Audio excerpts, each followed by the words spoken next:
Hi and welcome to another edition of Caravan Chat. I'm Neil Greentree, General Caravan Industry Expert. I'm Jared Froome, Company Director at the Caravan Gurus. And I'm Robbie Elliott, again Company Director. And for those who have been asking, she is Binky Boo the First, my dog, who always makes herself comfortable and sometimes has a very valid contribution to the conversation. So welcome once again, and we're getting quite popular, guys. Do you know that? Yeah. So we're getting a lot of views, a lot of people commenting, a lot of people interested, which is lovely to hear. What we're talking about. So clearly, what we're talking about, people want to know about, which is that's really refreshing, really enjoyable, because we enjoy these chats. There is no agenda, just to confirm that it's not scripted at all. So we just literally go with whatever we discuss. We've got Robbie, who hands out questions that you guys send him. Jared, who's our general know-it-all. Yeah. So there's something, Jared, that I found out this month about you. Brilliant. So I heard that a manufacturer scouted you to join their team, and obviously you turned it down. But that was really interesting to hear. Yeah. I'm not going to go too far into it because I don't want to hurt your feelings or anything. Okay. Well, I just think it's very credible that your knowledge is that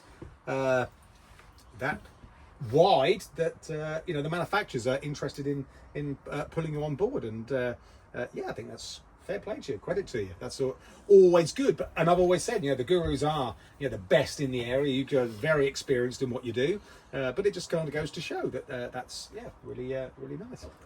So moving on from there, let's start off. So first of all, we always start our caravan chats with the caravan we're in. So I do a quick review. Was it 5-minute review on the caravan we're in? And what we are in today is really interesting. What do you think of it, guys? Have you seen one of these before?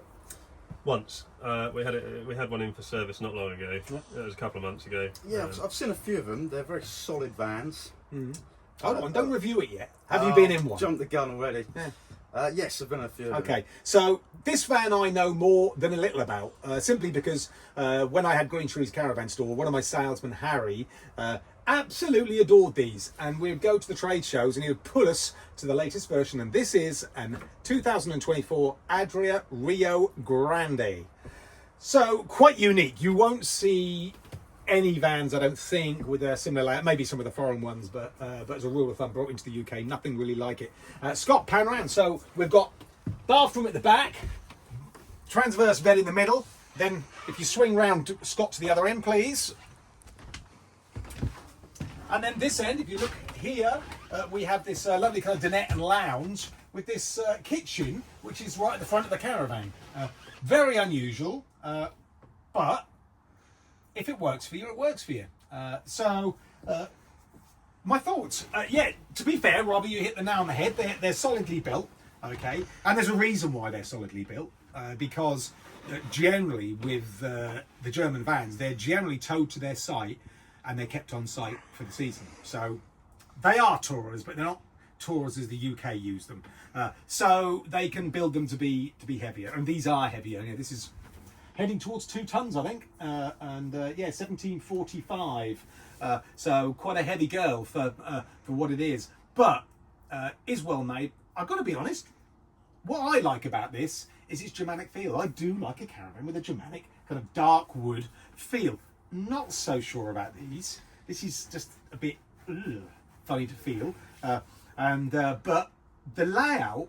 Look, you either love it or you don't, and it either works for you or it doesn't. I like it. I'm not going to lie. I like it. I think it's a good layout. Some people are going to delve into the practicalities of, well, you're standing in front of the kitchen and all that. Well, hey, come on. Let's not analyse life too much. At the end of the day, it still is quite a funky layout. There's room to sit, room to relax, a lovely bed. Just look at Binky. She's chilling. And then a well-adorned bathroom at the back. So 2024. So fetching, I think, £35,000. These are about 45 new, which I was like, it's a bit heavy for me. It's like, ouch, that's a lot of money. Look very nice outside, silver-bodied, and they do look good. And they are built well. It's just, is it for you? Well, Would I buy this as your first van? No, not on your Nelly. This is a van which you've had 2 or 3. You know exactly what you like, and you know how you use a caravan, and then this would work really well. So, yeah, general thoughts. I'll give it a 7 out of 10 from 7 me. out of 10 from Robbie. I like the way it's laid out. I think the kitchen at the front saves a lot of space in the middle of the van. I think having it at the front, you know, the open space from the edge of the kitchen back, being a single axle, you know, you can get twin axles with less open area in them. I agree. And I think that's a good layout. I'd give it an 8. Look, I'll be honest, I don't know what to... I'm going to probably give it an 8.7 because it is a good, well-built van. They look fantastic. Used, great value for money, £35,000 for a new 2024 van, hardly been used. Yeah, that's good value for money. Would I have this cushioning? No, because it's itchy, scratchy, but the foreigners seem to love it. But you know, all those things can be changed. Other little things I don't like. They don't line their curtains. It's just like, come on, guys, just line your curtains, have a bit of class. That's the little things that I don't like, but you know, don't get me wrong, they don't look fantastic. It's a lovely place to be. So okay, so that's the caravan review. Moving on. So I promised last time to give a state of the market, and I gave a little teaser, and I've had lots of response from it. Lots of people going, yeah, do you know, I'd love to know, because just because people are interested in the market, and so I'm going to press on because this can take quite some time. So what is the state of the market? And I said it is in quite a bad way. Look, it's in quite a bad way, but this is partly like a wound which was self-inflicted by the industry predominantly, and it's down to individuals within the industry who are frankly not particularly competent at their job, and that ranges all the way from the dealers to the manufacturers to the finance houses. And people who have just sat back on their laurels and just gone, yeah, I'll be all right, and no. And those people who have had the experience and have taken action have survived without too many scars, and those who haven't, well, we've had to see in the last 12 months the biggest number of dealers affiliated. This is, I always deal in affiliated dealers. The biggest number of dealers go down what I've ever seen in 40 years of being in this industry. That says a lot. And I'm talking some of the absolute staple diet. Broad Lane, Steve and Darren, lovely guys, family business. Those guys, absolutely, they were very, very nice guys. They retired and had someone come in and run it, and it's all kind of gone out of shape. And I'll kind of give you an idea, in my opinion, why that could be. Let me just stress to everybody, the opinions given here are those of mine and not of even the Caravan Gurus or anyone else's. But I've been around a long time, and I'm not going to sound right every time, but yeah, I kind of most of the time. Okay, so everybody knows that COVID, the industry went nuts, as did most other industries. Bikes, cars, just about everything went absolutely nuts, except foreign holidays, which didn't. They went nuts afterwards, and that was partly why what happened, because people then went, I could go abroad again in 22, 23, and they did start going abroad again, absolutely, quite rightly, and so the market slowed back down. Now people said, well, it slowed down to nothing, and there were a massive glut of stock of bikes in 2022 and 23, and even now to a degree, you can buy a bike with significant discounts because there's so much stock out there. Why? Because the manufacturers saw the numbers they were selling during COVID and went, hey, this is the new normal. Let's double our production. Yeah. And then that new normal isn't the new normal. It goes back to what was the actual normal. And then we have the massive glut of stock, and then you get discounting, race to the bottom.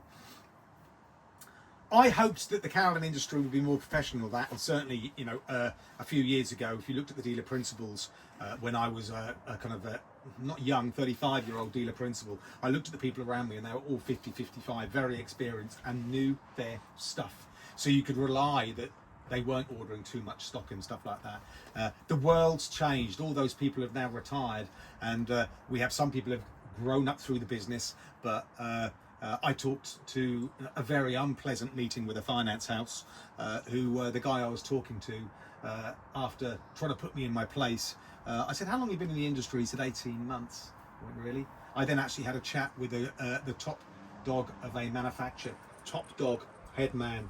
His experience with the business, 14 months. It's like, you are not going to get the depth of knowledge in that time. Sorry, it ain't going to happen, guys. As much as you think you can, you can't. And so that creates problems as well, because you don't have the wealth of experience. So in the caravan industry, they made lots of vans, and dealers were going to go, we can sell anything. We'll order, instead of ordering 4 of that model demos, we'll order 12 and 15 of that model. So you then had forward orders of hundreds of vans from a single dealer in some cases, and some manufacturers, I will stress, some manufacturers were absolutely diligent. Eldis, hats off to you. You saw the problem coming and you dealt with it, and fair play to you. It meant you sold less vans, but very diligent. Other manufacturers did not, and took those orders and filled their order books and thought, hey, times are great. And then those 22s and 23s sat, and then they have to be paid for, because we have what we call stocking plans in the industry, where you get up to 2 years for stocking. You do have to pay interest on it, and then you must pay for the van. You can extend it, but they really don't like it. And most people, it tends to be 12 months is what you take as stocking plan, so you pay for it after that period of time. And so when these vans come up for payment, suddenly the dealers have to find a lot of money. Okay, so it's millions, and so we then have these dealers who have to find this money, and they distress sell, and we've seen some real distress selling. If you look at the marketplace over the last 2 years, it's terrible, because they've got too much stock, and it's because the dealers, certain sales managers, were foolish, they were unprofessional, they were negligent. Yes, negligent, because they did not read the future. Certain manufacturers were very well behaved, other manufacturers were a little off the ball and took those orders, and even if they skimmed them down a little bit, they didn't skim them enough. And then so back in early 2024, we're having lots of rain, and I spoke to Black Horse and DF Capital, and got 2 completely different responses. They're the people who helped fund all of this. DF Capital, hats off, you guys were fantastic, absolutely superb. Because you're led by someone a similar age to me, with a similar experience to me. He listened, he took on note, and he acted. Absolute fair play. If they could do funding for caravans, people, I would say, go to DF Capital. Sadly, they don't. I hope they do, but they don't. Black Horse, not so good. Their response to me was, when I said, what are you going to do? Because I could see this problem coming. And his words to me, in his actual words, were, we will be doing absolutely nothing. So they left their dealers high and dry, and their dealers suddenly had to find an awful lot of money, and a lot of them couldn't, which is why you've seen so many dealers, good dealers, big dealers, hit the wall. Does that mean the marketplace is in a bad place? No, it doesn't. People are still buying caravans. The used market is buzzing. In fact, as we stand at the minute, which is July 2025, and what a fantastic summer we are having. Superb. We have dealers looking for used stock, because used stock is selling well. The new market is picking up again, but we've got to remember, it's slow. It's not slow because the market is slow. It's slow because there's so much dead stock from previous years that has to be flushed through the market before they can sell the latest and greatest. And as much as they moan about it, they created the problem. They ordered them in the first place. So you've got to flush them through. And the dealers who don't have them to flush through, who are the diligent ones, the professional ones, and the ones who looked forwards as well as backwards and didn't order as much stock, and they now have the latest stock. But they're paying part of the price, because they are having to discount their new vans, because all the previous year's vans. We're seeing certain vans, I remember seeing last year, Swift Elegances, at something like £4,000 below what the dealer pays for it. Nuts. So that's the state of the market. It is in a good place. We are selling vans, but we're flushing through stock. It is getting through. Within 12 months, we will find a return to normal trading, I think. So if you want to bargain on new vans, buy now, 100%, because that's where the bargains are. Used market, very buoyant, very good. So it just means to say that just because we're saying it's hard times in the caravan industry, it doesn't mean people are not buying them. They are. It's just the silly boys in the industry ordered too much stock, 2, 3 years ago, and that's the problem. So there you go. There you are. What do you think of that?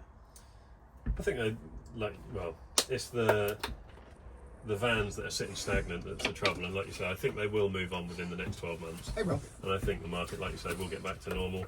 Look, we've had a superb summer. Used market has been it's been unreal recently. Absolutely. And I think the amount of used vehicles that go in and out of sales showrooms and forecourts is unreal. But what you got to remember is when you see the new market go stagnant and discounts come in, it shunts the used market back. Yeah. So for what a year ago you paid 25 grand for, you now pay 22. So suddenly that's better value for money, and you're getting a lot more bang for your buck. So both markets benefit from it. The manufacturers sweat a lot because they're looking to make this year's stock. They're not interested in last year's or the years before, but that's what's having to be sold through. So still the new stuff is just not really selling through at all. But it will do. All I can say to the marketplace, the industry, is guys, learn from it. I say this every time. Learn from it. And that is when times are good, think about that they might not continue being so good, and we order the number of vans that the market can support. We do not make lots of vans, so the manufacturers go, great, fantastic bonuses for their sales execs, and the sales managers gets loads of stock in because they're going to go, we're going to sell loads, but then they don't. And then they get sacked, and it's not their problem because they move on to another dealer. So let's learn, guys, in the industry. Come on, up your game. And listen to us old dogs, especially Black Horse. Be good. And but they're paying the price now. Yeah, listen to your elders. You might learn something. So let's move on. Yep. Questions. Robbie? Yep, I'm going to start by saying I cannot believe how much attention our videos are getting. We're having people all over the country reply. Not only comments on YouTube, but we're having people email in just saying, can you speak about this, so and so. It is. It's really good to hear, isn't it? Yeah, it's really picking And we up. love it. We love it because this is just a free-flowing conversation. Yesterday, just to cut off, I had 2 customers yesterday, within about an hour of each other, both mentioned the previous video. One of them wanted to know about the market, and another one mentioned about Aldi fluid, a couple of other issues that Robbie had mentioned last time brought up. So people like the information, but they also like the news sort of side of it as well. Absolutely, because all of us, whatever interest we have, we want to hear. 100%. Okay. Sorry, Karen, yeah. So the first question for yourself, Jared. Oh, is this what? Quiz. Start for 10, is it? Quiz, yeah. See how far he makes it. Okay. So we've got a gentleman called Tony here from Bolton. He's got a Swift Elegance, and the gas locker has got a circlip on it. And he said he's had it several times now where the circlips are flying off in all different directions. And he said it's not the first time it's happened. He's got 2 different circlips and they're both falling What's off. the consequence? It's all good saying there's circlip on it, and so what happens? Exactly. So is there anything in particular he can do? Yeah, but what is this circlip do? How does he even know this circlip's come off? Sorry, right, I did jump to conclusion. So you open the gas locker and you've got a handle which rotates 90 degrees. Oh, those, yeah. You kind of pull them out, pull them up, and then it lifts up, doesn't it? Yes, precisely. Yeah. But the circlips are to support a bracket, which is simply for the mechanism to open and close the gas locker. Right. Either way, Okay, he's cool, finding okay. that the So, circlips. Jared? So those circlips hold on the locking arms that go either side of the gas locker. So you've got a central lock, you've also got the 2 arms, one each side. If those circlips come off, those arms are loose, and that often means that you can't open your gas locker because it will drop off the mechanism, slide to the side, and you can't open it. If you can open it, the likelihood is you're going to bend the bar. Swift have realised this, and on their 25 models have actually changed the design of the circlip.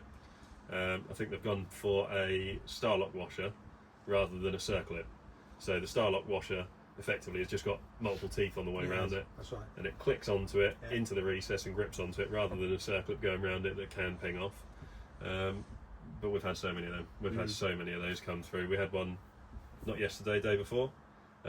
Customer had actually made his own. So he was out in France, I believe, and he adapt and overcome. He managed it, and he used it. Hold on, adapt and overcome. Back in my day, adapt and overcome, when a customer proudly came in and said, I have adapted and overcome, we would go, oh my God, what are we going to see? That was a good job. It was a good job. Yeah. In fact, hey, Recruit him then. We need you on our team. It was a good job. I mean, when I took it off, it was actually difficult to take off, so it was quite good. But I've now changed that over, put a star lock on there, and that should now be fine. Fantastic. So just come in and see you guys. And Swifts have a modification which you're gonna, which you can. Yeah, it's just a different type of clip. This is another thing I'm just going to bring up. A bee in my bonnet, and it is a bee in my bonnet. So once again, let me just make clear: this is Neil's opinion. And not the opinion of you guys, but it is Neil's opinion. And it's also the opinion of at least one manufacturer. But they can't say it great. Well, they can say it. They actually went to court to fight it. And we haven't yet heard the outcome. But this is the opinion, and that is that... So, guys, when you have your lovely new van serviced and the approved workshop scheme... Yeah, everyone knows my thoughts on the approved workshop scheme. Say that any person who's approved can work on your caravan. Even that guy in a van who's like a one-man band and he just goes around and services anything. So, don't do it. Go to an affiliated workshop. People who deal with elders, people who deal with coachmen and whatever manufacturer it is you're dealing with, deal with it. Because the man in the van at the approved workshop scheme says, yeah, he's perfectly capable to do your van. Yeah, he is fine. But the problem is he doesn't get the recalls sent down by the manufacturers on a regular basis to deal with these issues ahead of the game. So all he does is does a standard service, a one size fits all service to your van. He doesn't do any of the recalls. So none of your recalls get done. And if that recall happens to be that roof light leaks, so you need to do ABC, he doesn't do, or she doesn't do that. And so you still get the problem. You might have got your service 40 quid cheaper, but oh my God, when you bring it into an affiliated, or come to trade it in, and the dealer goes, yeah, you've got a problem up there. Then all of a sudden, your 40 quid a year you saved suddenly ain't really worth a great deal. So my advice to anyone is please go to, they could be a mobile service. I've got no issue with the whole concept of mobile, but I do have a problem when someone's not affiliated with any manufacturer and then does their work, and then the manufacturer has a 10-year body warranty and they have to warranty it even though that guy hasn't seen a single recall from the manufacturer, so hasn't solved any of the issues. Which is what you're saying, that front locker, you would have had a recall, I guess, come through and you would be dealing with it. I think there was an information, I don't think it was a recall. Okay, well, I think it was a bulletin. That's what I mean. That's what I mean. You get to hear about these, and so you can deal with it. You're proactive. Okay, so there you go. So there, off my soapbox. I'll wait for the phone calls from the approved workshop scheme, probably. You really don't want to phone me. Okay, Superb. Second question. So that's answered one question. I've got another gentleman called Simon from St Ives, Cornwall. He said he's recently had a Power Touch motor mover fitted, and he said after a few months he's noticed that the engager bar almost looks a little bit distorted or bent. Is that something you're familiar with or you've seen before? Yeah, so I think that, you know, the metal they use, it seems strong enough, but I think a lot of the time when customers are putting their engagement handle on, because it's a rectangle drive on those now, if it's not seated all the way home, it can then ring it off slightly. So every time it's not seated all the way on before engaging the mover, it can twist it slightly. Some of the early ones I've noticed, where you had a 180 degree turn to get that clunk, you couldn't get the 180, it'd go and then your arm would hit the ground, your handle. Yeah. And in that case, I've seen many people who then take it off thinking it's engaged. No, you have to put it back 180, don't you? And carry on to get that clunk. Yeah. The trouble is, I think that's why they had the extendable bars on the hex shaft. Start it with it closed up, and as you get that first initial turn, you can open it up, and then you take it all the way around, and you haven't got to hit the floor. So that works. But this one is the new style with the rectangle shaft. If it's not seated all the way on before engaging it, it then can twist it.